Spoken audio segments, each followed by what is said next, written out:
change yourself and not the world. Long ago, people lived happily under the rule of a king. The people of the kingdom were very happy as they led a very prosperous life with an abundance of wealth and no misfortunes. Once, the king decided to go visiting places of historical importance and pilgrim centers at distant places.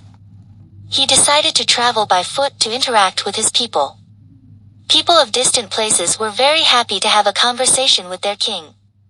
They were proud that their king had a kind heart.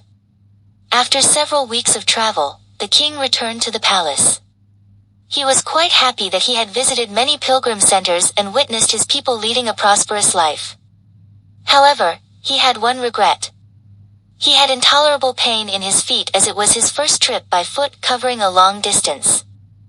He complained to his ministers that the roads weren't comfortable and that they were very stony. He could not tolerate the pain. He said that he was very much worried about the people who had to walk along those roads as it would be painful for them too. Considering all this, he ordered his servants to cover the roads in the whole country with leather so that the people of his kingdom can walk comfortably. The king's ministers were stunned to hear his order as it would mean that thousands of cows would have to be slaughtered in order to get sufficient quantity of leather. And it would cost a huge amount of money also.